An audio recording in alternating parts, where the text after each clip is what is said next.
Welcome to the Lectric Service Center. Today, we'll be showing you how to replace the controller on a Lectric XPress.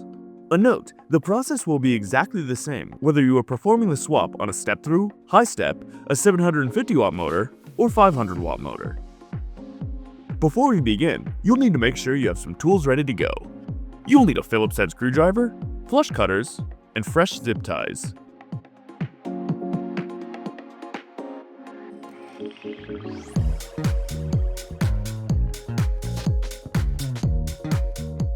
First, make sure to remove the battery from the XPress.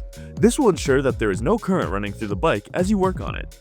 In order to remove the controller from the frame of the bike, you will need to free it by unplugging the motor cable and rear light cable.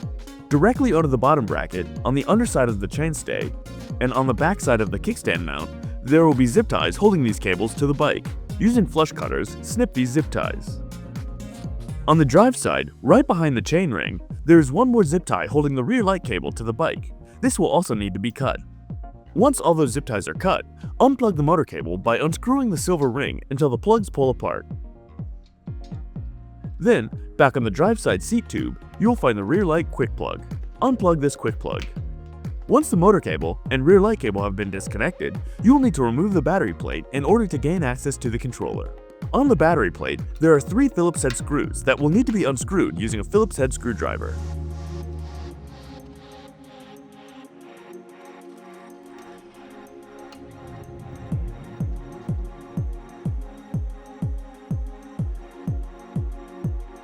When all the screws have been removed, you can pull the plate from the inside of the frame of the bike. The controller plate is connected to the controller via a yellow connector plug. Unplug this connector plug and pull the battery plate out of the frame of the bike. Next, pull the controller out of the frame of the bike. To get the controller fully out of the frame of the bike, you will first need to pull the disconnected motor cable and rear light cable through the hole right in front of the bottom bracket. You will notice there will still be cables connected to the controller. Go ahead and unplug those now. Now that the controller is fully disconnected from the bike, let's take a moment to familiarize ourselves with the cables coming out of the controller. This cable connects to the rear light. This cable connects to the wiring harness. This is the battery plate connector. This cable connects to the torque sensor. And this is the motor cable. And this is the 4-pin connector. You do not need to worry about this cable. Now let's put in the new controller. Pull the motor cable and rear light cable through the hole in front of the bottom bracket.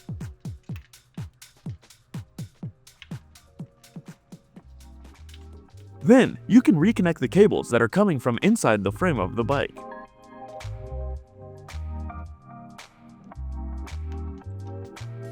Make sure to plug the battery plate back in with the battery plate connector.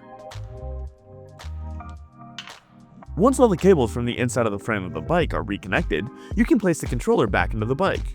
Make sure that when you are placing the controller into the bike, the top of the controller is facing downwards. This is the end of the controller that has the cables coming out of it. If you attempt to place the controller in upside down, the controller plate will not properly fit when you attempt to screw it back on. Make sure the controller is far enough into the bike for the mounting holes on the controller plate to line up with the mounting holes on the bike. If they do not line up, you may need to reconfigure the placement of the cables in order to make enough clearance for the controller plate.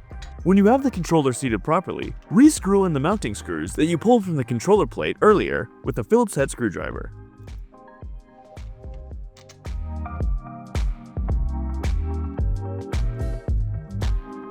Next, plug in the rear light cable. Then plug in the motor cable by pushing the cables together and screwing the silver ring in all the way. Now, using zip ties, secure the motor cable and brake hose to their designated cable guides. Don't forget to zip tie the rear light cable to its designated cable guide.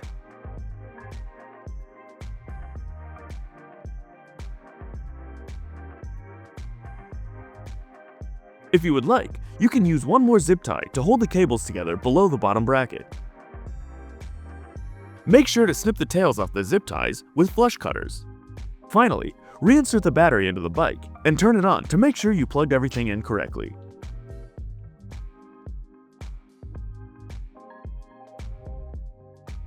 If you have any questions about this process, please feel free to reach out to our customer support team at contact@lectricebikes.com or give us a call at 602-715-0907. Thanks for watching.